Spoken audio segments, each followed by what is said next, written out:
bagaimana Baik, terima menyampaikan. kasih. Mat, saya ini izin Kak Kavi, mungkin saya ada materi karena saya belum sanggup bicara sangat runtut seperti Kak Kavi. Saya masih perlu dibantu sama materi-materi. Jadi saya izin teman-teman sekalian, adik-adik sekalian, izin Kak Kavi, saya mau share screen. Iya, siap. Tapi belum bisa kayaknya nih, host disable participant to screen sharing. Jadi bisa enggak hostnya kasih saya kesempatan? Siap Kak. Iya. Sudah Kak, bisa ya? Karena ya sudah Kak, bisa. Udah. Ya.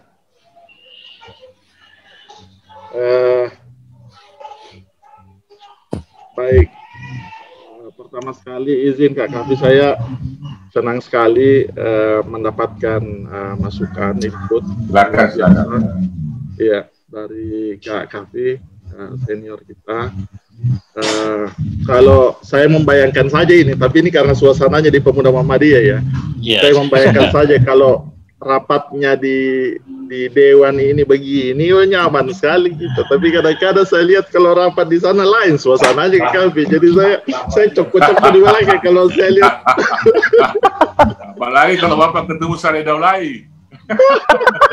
Habislah itu BPJS kalau Saleh ngomong kan gitu. Jadi terpaksa kita cepat-cepat di WA kan, nanti di WA sekali-sekali kan dulu akhir juga dulu di situ. Beberapa senior dulu ada di Komisi 9. Biasa kita ngobrol di luar, termasuk Pak Saleh kita ngobrol di luar dulu. Tapi saya kira konteksnya memang karena kita sama-sama kerja ya. Jadi kita sama-sama harus secara sangat serius bergerak secara profesional di sisi masing-masing. Jadi memang apa yang disampaikan Kak Kavi sebenarnya menukik ke inti-inti persoalan, dan saya kira tidak jauh dari situ saya pun mencoba menjelaskan itu. Satu hal yang di depan tadi sempat dielaborasi oleh Kak Kavi kaitannya dengan masalah hukum, saya cenderung agak mau menarik diri dari ranah ini karena saya sangat awam di sudut pandang itu, tapi izinkan saya memberikan perspektif untuk itu dari sudut pandang komunikasi yang biasa disampaikan oleh BPJS Kesehatan. Karena hari ini saya agak resmi, saya sebagai alumni Pemuda Muhammadiyah, tapi juga sebagai deputi direksi di BPJS Kesehatan. Jadi saya akan sampaikan itu. Siap, Kak. Siap. Virtual meeting ini untuk apa? Jadi kami menganggap memang ini untuk menjawab beberapa pertanyaan yang sering muncul. Kalau di BPJS sekarang itu aksentuasinya dan ekspresinya berbeda-beda. Jadi kalau Pemuda Muhammadiyah datang, memang aksentuasinya berbeda. Kalau yang datang itu dari lembaga sosial masyarakat apa itu namanya yang tidak jelas gambar-gambarnya kan gitu. Oleh karena itu model seperti ini yang kami suka, karena memang kita serius bahwa kita profesional mencari sesuatu. Di membangun negara ini kan konsensus. Jadi ketika konsensus dibangun, ya selalu begitu, tidak semuanya bisa kita tangkap. Begitu juga ketika BPJS ini dibikin pertama kali. Bayangkan 2004 pertama kali undang-undang SJS, itu nanti 2011 setelah bertarung orang luar biasa, nanti di akhir periode DPR itu baru dibikin undang-undang BPJS-nya. Selama 8 tahun kira-kira perdebatan itu terjadi karena seperti ini. Jadi sesuatu yang sangat wajar. Kalau yang apa kita alami saat ini adalah bagian dari mencari sumbu terbaik konsensus yang kita mau cari. Pertanyaan yang paling banyak muncul, saya sudah berapa kali diikon ya diminta oleh teman-teman. Yang pertama, kok tidak ada sensitivitasnya pemerintah ini, iuran naik padahal ada putusan MA. Kemudian timingnya kok pas COVID. Saya kira itu ya. Tapi kemudian dia akan masuk ke wilayah-wilayah lebih prinsip. Kenapa orang pilih model ini untuk mendanai jaminan kesehatan? Kenapa bukan lainnya? Oleh karena itu saya mohon izin saya sampaikan ini karena literasinya ini sangat awal di sini nih. Indonesia ini tidak banyak pilihannya. Ya, ini kembali ke 2004. Kalau di dunia ini, kalau orang mau membiayai kesehatan di seluruh dunia, itu cuma 4 pilihan utama, paling tidak tambah 2 lagi, nanti saya tambahkan. Nomor 1, ini yang bawah sini nih. Kalau sebuah negara itu tidak punya sistem untuk membiayai, dia biarkan saja out of pocket. Semua orang biar bayar sendiri-sendiri, urus urusanmu sendiri. Kau sakit, berat, sakit, urus urusanmu. Nah, itu namanya out of pocket. Kemudian model kedua, ada namanya asuransi komersial. Jadi orang kaya dia bisa beli asuransi, orang miskin tidak, dan seterusnya, itu private. Ini terjadi di Amerika dan ini sangat mahal. Ini tidak mungkin. Karena apa?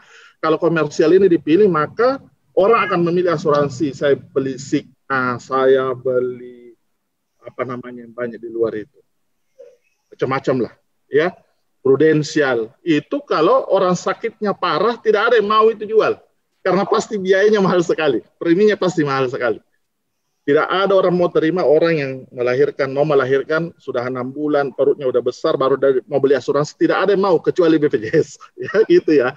Itu yang kedua. Yang ketiga pilihannya adalah Bismarck model. Bismarck model ini yang dipilih di Indonesia. Ya, Bismarck model ini adalah model social health insurance. Sebentar saya cerita. Satu lagi yang sebelah kiri ini. Ini pilihan yang banyak dipilih oleh negara-negara Inggris, ya, dan negara-negara Skandinavia sana. Bagaimana caranya? Dibayarkan sama pajak. Jadi pajak itu mahal sekali. Kenapa orang bayar pajak? Setengah dari gaji itu biasanya bayar pajak. Karena sebagian dari pajak itu dibayar untuk pembiayaan kesehatan. Jadi kalau gaji saya 2 juta, 1 juta untuk bayar pajak. Kenapa? Karena untuk bayar asuransi kesehatan juga. Kalau begini ya ini agak berat dilakukan di Indonesia. Akhirnya di 2004, tahun 2004, dipilihlah sebuah mekanisme gotong royong. Dipilihlah di antara mekanisme itu, apakah kita mau biarkan masyarakat kita yang sakit urus sendiri usahanya? Tidaklah. Kita harus pilih satu sistem yang kita sepakati. Sebenarnya tidak banyak pilihan. Yang namanya social health insurance. Apa itu social insurance? Semua orang yang ikut, tapi biayanya ditanggung sama-sama, dia bayar semua orang, tetapi nanti pembayaran itu dibagi secara sesuai dengan kemampuan bayar. Nah, itulah yang dipilih menjadi namanya Bismarck model. Inilah yang paling banyak digunakan di seluruh dunia. Ada lagi sebenarnya 2 lagi di luar ini, tapi sangat jarang hidup. Ada namanya asuransi kesehatan sosial, tapi sifatnya kedaerahan. Ya, saya tidak punya maksud bilang ada, karena dulu ada namanya jaminan kesehatan daerah kecil-kecil itu. Apa yang terjadi kalau kecil-kecil itu? Dia mau tanggung yang di situ saja yang kecil-kecil. Nanti kalau sudah mulai berat, dia pasti kirim orang ke tempat lain, sehingga ini sama saja, main-main aja. Karena itu seluruh literatur yang ada di dunia mengatakan bahwa ini tidak bisa survive. Oleh karena itu 4 model ini yang banyak dilakukan. Pilihan kita di 2004 ini. Jadi Bapak Ibu sekalian, konsensus negara sesuai dengan tujuan negara di pembukaan, kemudian undang-undang, kemudian kita lihat undang-undang SJSN 2004, baru keluar undang-undang BPJS 2011, ya. Kemudian Perpres. Ini sebagai turunannya ini yang berulang-ulang. Di sinilah kita bicara terkait iuran di Perpres ini. Apa konsensus waktu itu? Adalah kita pilih namanya asuransi kesehatan sosial. Semua orang harus ikut, wajib hukumnya ikut. Kalau ada orang yang sakit-sakit saja baru mau ikut, itu bukan asuransi kesehatan sosial. Dan begitu seterusnya. Jadi operasionalnya sejak 2014. Jadi Bapak Ibu sekalian, ini bagian yang dari memang kita konsensus dari awal. Sekarang ini banyak lagi yang bertanya, kenapa harus pakai begini ya? Oke, kalau misalnya tidak pakai seperti ini, mau dibayar mana? Mau bayar pajak. Pajak sanggup nggak gitu. Tadi Kak Kavi udah bilang kelihatannya kita memang kesulitan mencari jalan keluar. Oke, nanti kita lihat. Tapi saya mau cari dulu, saya mau perlihatkan dulu sedikit. Karena itu banyak ditanyakan. Bagaimana sih duit itu diterima dan dikeluarkan? Duit itu diterima itu A, kemudian dibayarkan itu, jadi kalau uang diterima di A, maka dia setiap tahun cuma mau memanfaatkan supaya seimbang antara pendapatan dengan penerimaan itu, seluruh benefit atau seluruh manfaat, ada orang jantung, hemodialisa, operasi, katarak, dan seterusnya. Kemudian berapa harganya per satu ini tadi benefit. Kemudian seberapa sering dilakukan, itulah dikalikan. Kemudian ini jadi, inilah uang yang diterima beramai-ramai ini dibagi rata untuk bayar ini. Ada orang sehat, ada orang miskin. Jadi kelihatan tidak adil untuk orang yang sehat. Tapi maukah Anda sakit? Tidak juga kan, disitulah mekanisme gotong royongnya. Jadi kita semua wajib ikut supaya ini tidak terlalu besar, iurannya tidak terlalu besar, tapi semua orang ikut. 220 juta orang ikut, sehingga ini seperti ini. Inilah yang kemudian kita masukkan ke dalam peraturan presiden untuk diatur. Ada PP-nya namanya, PP 87. PP 87 itu mengharuskan kalau terjadi sesuatu tidak seimbang ini, A tidak seimbang, B tidak seimbang, C tidak seimbang, D tidak seimbang, maka harus dilakukan salah satunya ada 3 opsi. Opsi nomor 1 adalah, kalau di sini terlalu berat di B kali C kali D, kenapa terlalu berat? Karena ini katakanlah benefitnya tetap.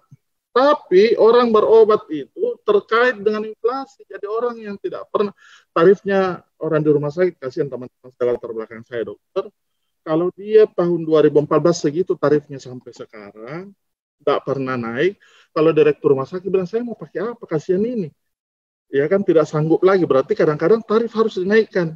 Karena itu Perpres mengamanatkan tarif dan iuran itu dicek, direvisi, direview kembali setiap 2 tahun.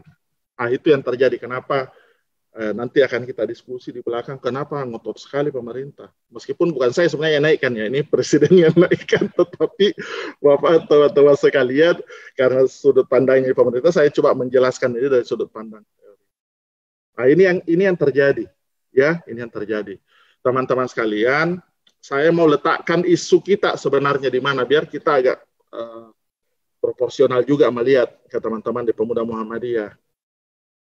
Berapa sih pesertanya JKN? Sekarang ada 220 juta sekitar lah. Komposisinya seperti apa? Dan kita nanti diskusi yang naik iuran itu yang di mana? Teman-teman sekalian, dari 220 juta itu ada namanya PBI. Tadi kita sudah cerita tentang iuran. Iuran itu semua orang bayar iuran, siapapun dia. Wajib dia ikut. Nah, tapi nanti sesuai dengan kemampuan. Ternyata kita anggap ada peserta ini sebesar 95 juta ditambah 34 juta, itu jumlahnya sekitar 132 juta, itu tidak mampu. Sehingga orang ini dibayarin oleh pemerintah. Ada yang dibayarin pemerintah pusat, ada dibayarin pemerintah daerah. PPU PNS, peserta penerima upah pegawai negeri, ini dibayarkan 1% oleh PNS-nya, 4% oleh pemerintah. TNI juga begitu, 1%, 4%, Polri juga begitu, BUMN juga begitu, BUMD juga begitu, swasta juga begitu, 1% oleh karyawannya, 4% oleh perusahaannya. Ini yang karena dia tidak punya perusahaan, tidak punya pemberi kerja, dia harus tanggung sendiri. Berapa besarnya? Ini yang kita diskusikan. Jadi yang sebenarnya kita diskusi hari ini banyak adalah orang-orang di sektor pekerja mandiri ini. Jadi biasanya kalau pemerintah ditanya seberapa besar sebenarnya proses, seberapa besar perhatiannya, selalu disampaikan 132 dari 220 juta itu sudah dibayarin pemerintah semuanya. Orang miskinnya. Kalau dianggap ini juga orang miskin, memang nanti kelas 3-nya ada 21 juta orang miskin di sini ya. Di kelas 3 ini dari 35 juta tadi itu ada 21 juta, ini juga orang miskin. Ya, kalau memang dia betul-betul miskin, didaftarkan ya dimasukkan ke sini. Tapi berarti memang jumlah orang miskin di Indonesia itu sudah 150 juta. Memang ini juga jadi apa di kita, bahwa memang setengah dari penduduk kita itu memang penduduk miskin. Oleh karena itu, bagaimana dengan ini? Jadi sebenarnya yang dibayarin pemerintah saat itu adalah ini dan ini. Ya, nanti kita lihat bagaimana proporsinya untuk ini. Bagaimana substansi Perpres 64 itu dalam seperti ini, ya. Jadi ini yang selalu kita sampaikan kalau dari sudut pandang BPJS, apakah tidak menghargai MA? Kita menghargai. Dalam pertimbangannya, konsideran MA itu dituliskan seperti ini, ya. Saya bacakan saja karena saya tidak terlalu paham di wilayah hukum. Dalam pertimbangannya, MA mendorong pemerintah untuk memperhatikan ekosistem JKN. Persis sama yang dikatakan Kak Kahfi tadi. Kalau orang bicara BPJS seluruh dunia, JKN di seluruh dunia, atau apapun namanya jaminan sosial seluruh dunia, itu tidak bisa hanya ditanggung, diselesaikan kalau BPJS-nya bagus. BPJS bagus, tapi fasilitas kesehatannya tidak mendukung, seperti yang disampaikan tadi, maka itu pasti sulit. Oleh karena itu sebenarnya ekosistem siapa yang mendukung, termasuk masyarakatnya. Bayangkan masyarakat kita itu kalau literasinya sangat kurang, dia hanya ikut JKN, dan ini banyak juga teman-teman kita. Kadang-kadang saya ditelepon, Kanda, bagaimana ini Kanda? Nggak bayar 2 tahun BPJS-nya, tapi sekarang mau masuk rumah sakit, mati misalnya kalau begini. Nanti seperti itu, jadi diingat BPJS itu nanti kalau kita sakit, pada saat kita tidak sakit, kita tidak tahu bahwa ada orang lain sakit yang mau gunakan ini. Nah, ini yang terjadi. Nah, ini yang terjadi. Ekosistem ini yang harus diperhatikan sama-sama. Kenapa MA bilang perbaiki ekosistem? Itu sebenarnya. Jadi itu yang menjadi dasar utama kenapa itu dilakukan. Tapi ini orang hukum kami yang sampaikan. Sebenarnya seperti apa sih sebuah putusan MA itu layaknya ditindaklanjuti. Jadi menurut Perma nomor 1 tahun 2011, itu ternyata memang untuk menjalankan putusan MA itu letter tertulis begini, bahwa untuk menjalankan putusan MA itu ada 3 tindak lanjutnya. 1, apakah menerbitkan peraturan baru. Yang kedua, membatalkan peraturan digugat oleh pemohon. Yang ketiga adalah apabila dalam 90 hari tidak ada peraturan baru, maka aturan bersangkutan tidak punya kekuatan hukum. Ini tindak lanjutnya. Jadi yang tadi Kak Kavi juga sudah sangat sampaikan secara sangat jelas.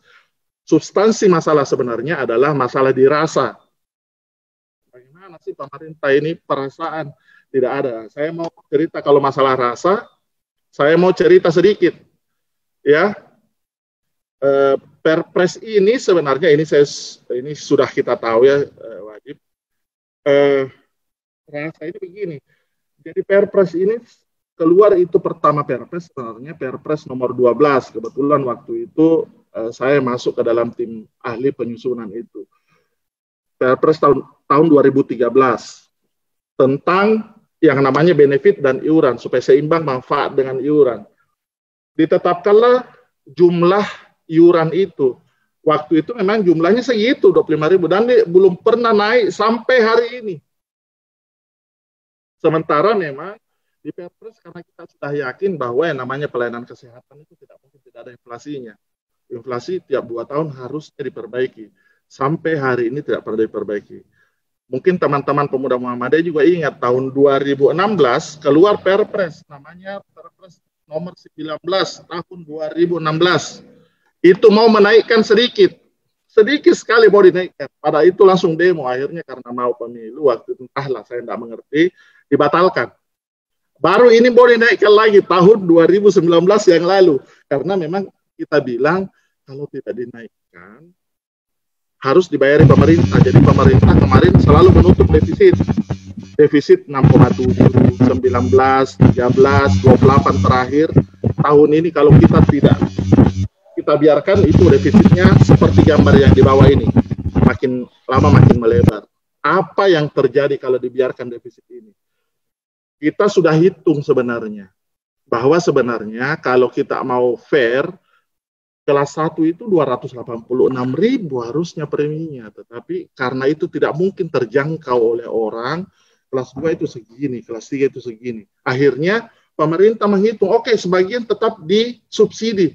Tetapi tidak bisa tidak naik. Kalau tidak naik ini sistemnya yang hancur. Pilihannya sekarang kita di 2 ini sama-sama masuk di Simalakama ini. Kita tidak naikkan sistem hancur secara keseluruhan. Kalau sistem hancur keseluruhan, ini malah bahaya. Apa bahayanya? Banyak sekali yang terjadi.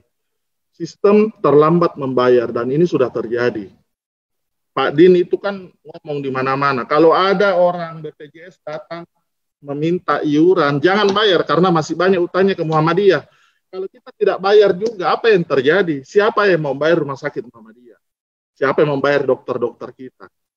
Sementara memang saat ini sangat tergantung pada mekanisme gotong royong tadi. Nah, ini yang terjadi. Kita itu memang sekarang lebih banyak ingat BPJS pada saat kitanya yang sakit, pada saat kita sehat, orang lain sakit, kita lupa bahwa ada orang lain yang butuh kita kasih gotong royong. Sehingga rumah sakit bisa dibayar, karena rumah sakit tidak bisa menghalangi. BPJS, program pemerintah, harus kita layani. Begitu kita layani, 3 bulan, mau diapain di rumah sakit ini? Tidak ada pembeli obat. Datang kita marah-marah ke rumah sakit, karena tidak ada pembeli obat. Padahal memang kita belum sanggup untuk membayar tepat waktu. Apa yang terjadi kalau dibiarkan? Makin parah bila dibiarkan. Kualitas pelayanan akan menurun. Paling bahaya dalam sebuah skema asuransi sosial, jadi saya sekolah asuransi sosial ini tahun 2006, di tempatnya sana lahir di Jerman. Yang paling bahaya dalam sebuah asuransi sosial adalah ketika orang tidak percaya skema ini. Sama dengan ketika percayaan terhadap negara ini bahaya sekali. Oleh karena itu, memang harus ada yang dilakukan. Yang dilakukan adalah tetap opsi menaikkan iuran dengan beberapa catatan. Nah, catatan ini yang saya sampaikan. Tadi 3 opsi saya sudah sampaikan di PP 87. Sederhana opsinya kalau defisit, naikkan iuran opsi nomor 1. Yang kedua, kurangi benefit, itu opsi nomor 2. Apa maksudnya kurangi benefit? Kalau yang dulu orang ditanggung melahirkan, sekarang tidak ditanggung. Mau enggak misalnya? Itu bagiannya. Yang ketiga adalah subsidi. Opsi yang dilakukan mulai 2014 sampai 2019 kemarin adalah opsi terakhir. Opsi subsidi. Tapi apa artinya opsi subsidi? Artinya itu memang diambil lagi juga dari pajak atau general revenue. Nah, general revenue ini dipakai untuk menutupi semuanya. Jadi tadi PBI-nya sudah dibayarin, ini juga tidak dibayarin. Bayangkan yang dibayarin pemerintah adalah orang-orang yang malas membayar iuran. Nah, jadi yang kita bayarkan kalau kita tutupi lagi defisitnya oleh pemerintah adalah menutup opsi orang-orang yang karena kesadarannya tidak mau membayar iuran. Itu yang ditutupi lagi. Harus ada posisi membuat orang itu sadar bahwa kita ini gotong royong. Jangan setiap tahun dibayarin pemerintah, kalau tidak dibayar, paling dibayarin lagi supaya rumah sakit bisa hidup. Padahal sebenarnya mekanisme gotong royong kita ada. Oleh karena itu, dalam menghitung iuran, itu ada namanya ability to pay yang kita hitung selalu itu. Kemampuan peserta membayar iuran. Ini biasanya kita kerja bersama-sama dengan teman-teman akademisi dari kampus. Kemudian perbaikan yang Pak Kavi tadi sampaikan, Kak Kavi, itu kita bikin semua, jadi puskesmas, kita bikin KBK namanya, kapitasi berbasis komitmen. Kalau komitmen mau jelek, saya tidak bayarin kapitasinya 100%. Nah, seperti itu. Mulai dikerasi, tapi memang tidak langsung apa. Setuju itu Pak Abdal, saya potong sedikit, setuju itu. Yeah.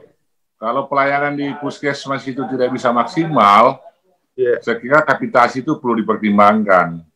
Saya setuju Kak, betul. Udah 5 tahun ini kita lakukan, kelihatannya kapitasi ini banyak yang berlebihan dan tidak tahu cara gunakannya. Ini juga ini jadi isu besar.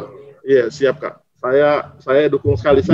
Kami udah bikin kajiannya itu sejak 2-3 tahun lalu, tapi memang sekali lagi mungkin perlu didorong sama Kak Kavi di ini supaya di regulasi yang mengatur pentarifan ini lebih bagus. Kebetulan memang di Kementerian Kesehatan kita dorong terus. Kemudian inflasi, kebutuhan, gotong royong. Jadi ini, yang terakhir perhitungan aktuaria. Jadi memang yang hitung ini aktuaria. Ini substansi Perpres. Apa yang bisa dilakukan terhadap kelas 3? Sebenarnya intinya kan di kelas 3.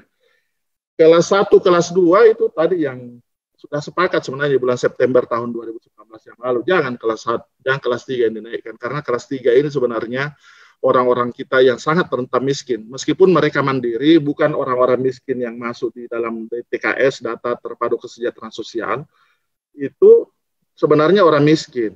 Oleh karena itu, tolong mereka jangan dinaikkan. Oleh karena itu, opsi di Perpres 64, kelas 3 pada tahun 2020 itu, meskipun naik sebenarnya jadi 42.000, jadi PBI itu, yang orang miskin betul itu dibayar 42.000 oleh pemerintah. Tapi yang peserta mandiri, meskipun sebenarnya dia tarifnya naik jadi 42.000, tetapi di channelnya ketika dia mau membayar di bank, yang ditagihkan itu cuma 25.500 tetap. Tapi tahun 2020. Artinya apa? Selisihnya antara 42.000 dan 25.000, ada 16.500 itu ditanggungkan oleh pemerintah. Karena dianggap tahun ini berat sekali kalau mau dinaikkan. Oleh karena itu Perpres 64 mengamanatkan itu. Tapi tahun 2021 tetap 42.000, cuman yang masuk di channelnya pada saat mau membayar kelas 3 itu hanya membayar 35.000. Itu mulai Januari 2021.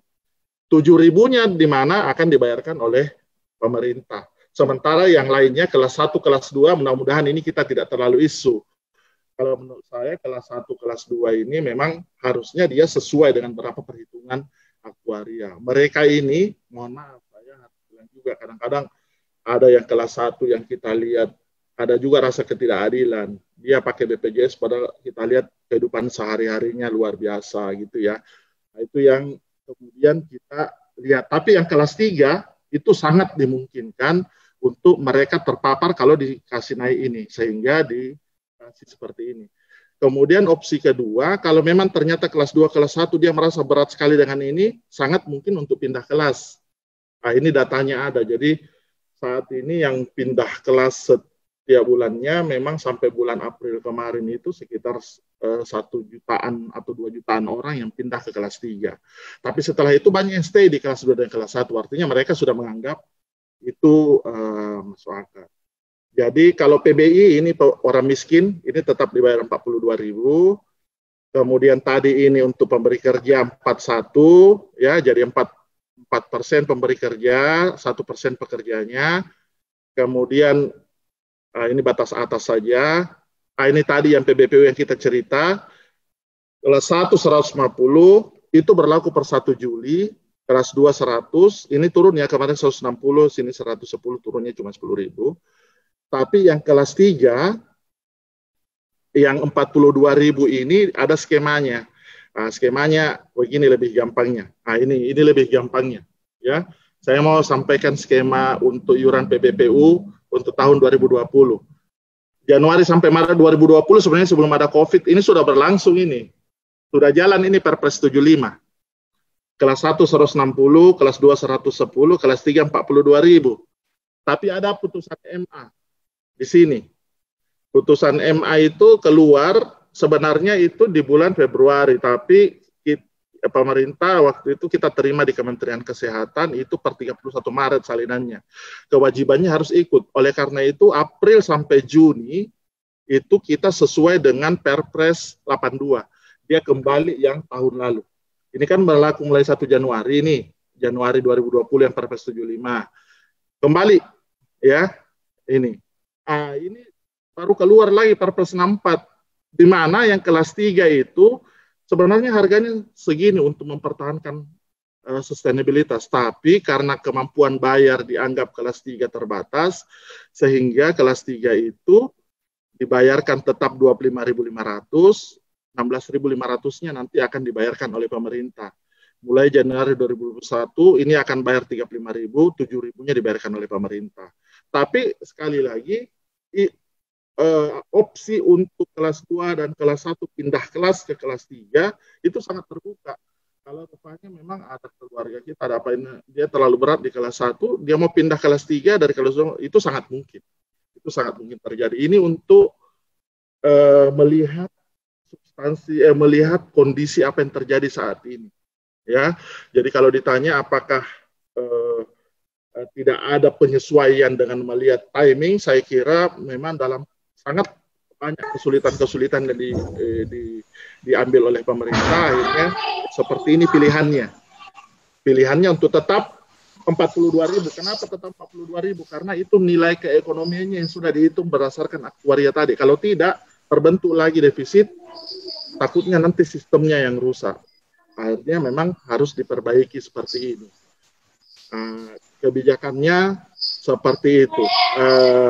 Jadi sekali lagi saya mau sampaikan sebagai kesimpulan akhirnya, memang PBI yang didaftarkan oleh orang didaftarkan tadi dapat Kahfi memberikan